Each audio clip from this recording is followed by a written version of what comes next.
రణమా విరమణ, America Iran దారి ఎటు, మలివిడత చర్చలపై తొలగని సందిగ్ధత, ఇంకా ప్రతిష్టంభన కొనసాగుతూనే ఉన్నది. యుద్ధానికి 2 వారాల గడువు ముగుస్తున్నది. ఇంకొక వన్ డేనేమో ఉన్నట్టున్నది. సో ఈ గడువు ముగిస్తే పరిస్థితి ఏంటనేది ఎవరికి అర్థం కావట్లేదు. ఆ హోర్ముజ్ జలసంధి ఇంకా దిగ్బంధంలోనే ఉన్నది. ఇంకొక వైపున ట్రంప్ అంటున్నాడు, మీ యొక్క ఈ ఈ పోర్ట్లన్నింటి మీద మా యొక్క నిఘా కొనసాగుతూనే ఉంటుందని అంటున్నారు. అది ఇరాన్కు నచ్చట్లేదు. ఒకవైపున చర్చలు అంటున్నారు, ఇంకొక వైపున మా పోర్ట్లను మాత్రం వదలట్లేదు, ఇంకా దిగ్బంధనం కొనసాగుతూనే ఉన్నదని ఇరాన్ మేము చర్చలకు రాము అని తెగేసి చెప్తున్నది.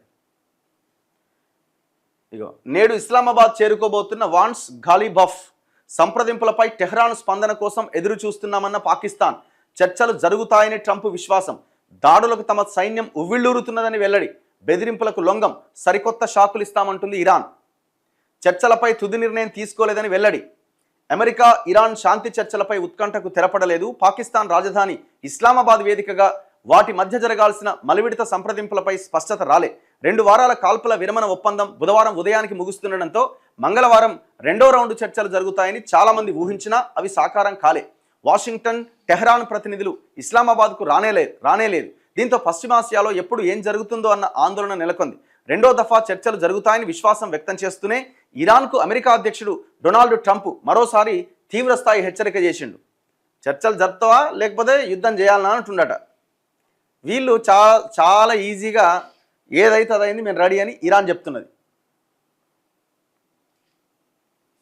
ఇగో తమతో ఒప్పందం కుదుర్చుకోకపోతే ఆ దేశంపై బాంబుల వర్షం కురిపిస్తామని పునరుద్ఘాటించారు. కాల్పుల విరమణ గడువును పొడిగించాలి అనుకోవడం లేదు. ఆయన హెచ్చరికలపైన ఇరాన్ పార్లమెంట్ స్పీకర్ మహమ్మద్ బాఘర్ ఘాలిబఫ్ ధీటుగా స్పందించారు. ట్రంప్ బెదిరింపులకు తాము తలగ్గబోం, శాంతి చర్చల్లో పాల్గొనడంపై ఇంకా తుది నిర్ణయం తీసుకోలే. మరోవైపు పాకిస్తాన్ మాత్రం చర్చలు జరుగుతాయని చెబుతోంది. సంప్రదింపుల కోసం అమెరికా ఉపాధ్యక్షుడు JD Vance, Iran parliament speaker బుధవారం ఇస్లామాబాద్ చేరుకుంటారని పాక్ నేతృత్వంలోని మధ్యవర్తులకు సమాచారం అందించినట్టుగా తెలుస్తోంది.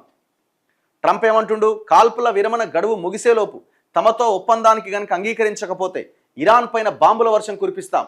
అయితే టెహ్రాన్తో మళ్లీ చర్చలు జరుగుతాయని తాను విశ్వసిస్తున్నా. టెహ్రాన్ ఇప్పటికే నౌకాదళాన్ని, వాయుసేనను కోల్పోయింది. ఆ దేశ నేతలను చంపేశాం. ఈ పరిస్థితుల్లో మాతో ఒప్పందం కుదుర్చుకోవడం తప్ప దానికి మరో దారి లేదు. ఇరాన్ నాయకత్వంతో నేరుగా సంప్రదింపులు జరిపేందుకు తాను సిద్ధంగా ఉన్నానని ట్రంప్ సూచనప్రాయంగా చెప్పిండట. ఇక యుద్ధానికైనా సిద్ధమే అని ఇరాన్ అంటున్నది.